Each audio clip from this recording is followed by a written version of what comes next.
You're listening to Grave Notes, Brief Tales, Long Echoes. These are Unburied Lore's short-form episodes, stories of belief, burial, and the barely explained, told in 15 haunting minutes or less. I'm your host, Matt. Longer episodes, full of cryptids, panics, and hauntings from Britain and beyond, arrive every other Friday. Light your lantern, we'll walk quietly from here. There are roads no one walks anymore, thin as a breath, carved into moor and moss. You won't find them on a GPS, but follow the slope of the land through hawthorn and bracken, and you might find them underfoot. The old routes, the ones the dead once used.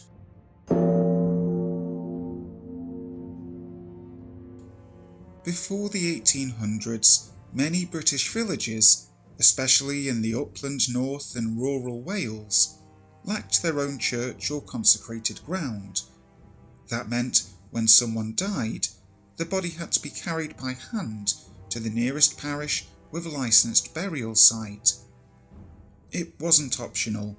Parish boundaries dictated burial rites, and the law said the dead had to rest in hallowed ground.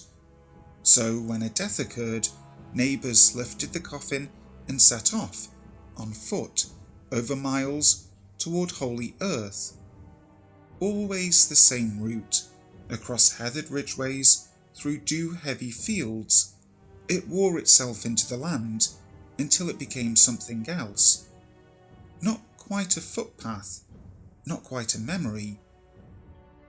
These became known as corpse roads, lichways, bier paths, named for the heavy wooden bier used to carry the coffin. In Old English, lich meant corpse. The word lingers in Lichgate, the covered archway at a churchyard entrance. You can still trace their steps. On Dartmoor, the Lichway spans 12 bleak miles across moorland from Belliver to Lidford. In Cumbria, the coffin trail from Rydal to Grasmere crosses wooded slopes and stone footbridges. The coffin stone still waits beside the trail, flat, silent, wind-worn, where the bearers stopped to rest their burden.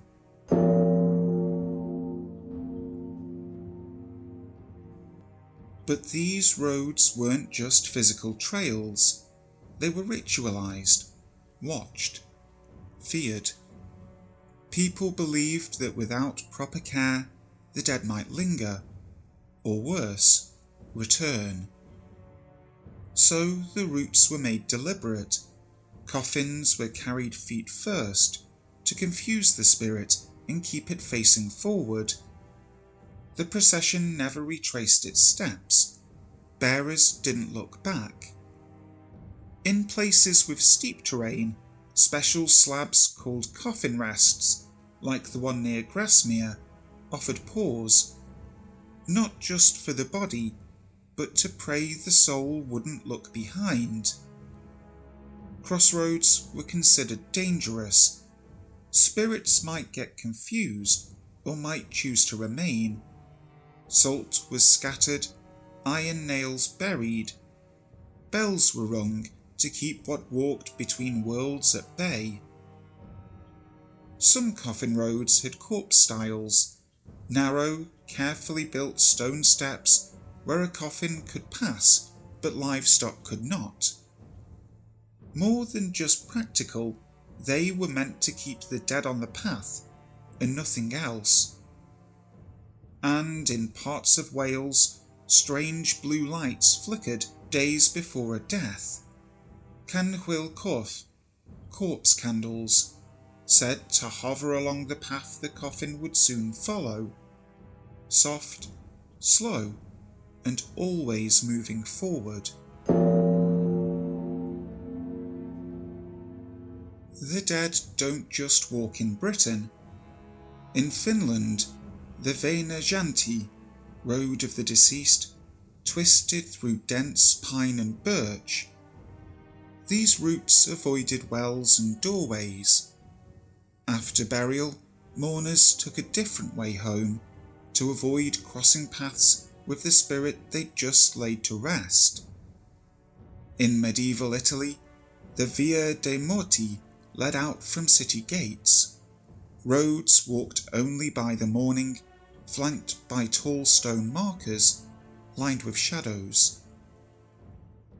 In China, grand tombs still sit at the end of spirit roads, long straight avenues bordered by carved lions and immortal guardians. The dead had their lane, the living theirs. Even in South America, crossroads were feared during funerals. People paused to scatter coins, or ash, or whispered prayers, a toll for the right direction. Different language, same rule. Give the dead a proper road, and they might just stay on it. But sometimes the road doesn't forget. In Monmouthshire, a farmer walking home after dusk stopped on a slope. The field ahead was oddly still. Then, movement. Figures, 6 or 7. No faces. Arms rigid at their sides. Walking in a line where no path remained. In North Yorkshire, near Mooka, villagers speak of a pasture with no birdsong, no insects, just quiet. And every few seasons, soft footfalls that don't leave prints. Children in Cotherstone once saw a shadowy funeral pass silently over a bridge that no longer led anywhere. They were mocked, of course, but old women nodded.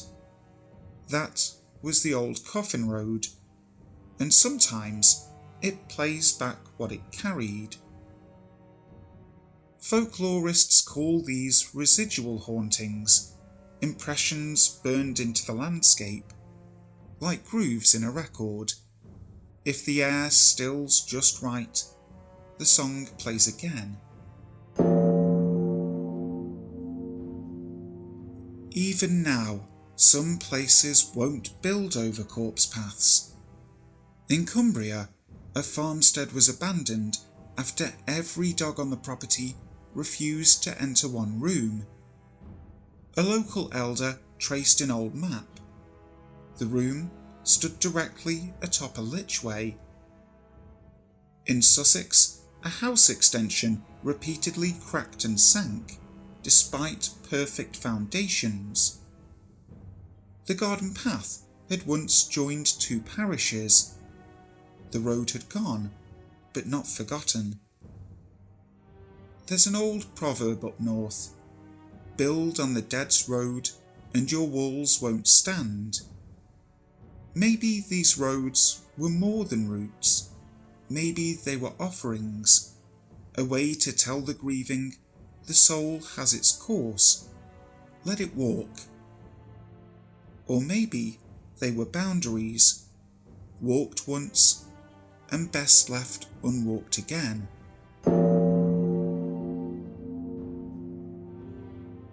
You can still find them. Look for a gate in a wall that leads nowhere. Look for yew trees planted in perfect rows, for mossy stiles too narrow for the living, but just wide enough to carry something one last time. They don't appear on maps, but the land remembers.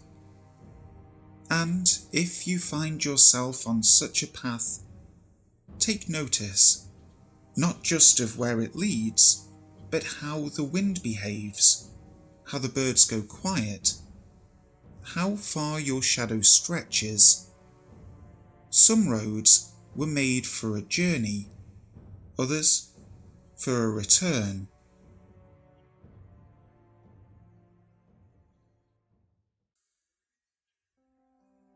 This has been Grave Notes, hosted by me, Matt. a short-form episode from Unburied lore. Subscribe for longer tales, cryptids, hauntings, and folklore from Britain and beyond, every other Friday. And just remember, walk the old path if you like, just don't walk it twice.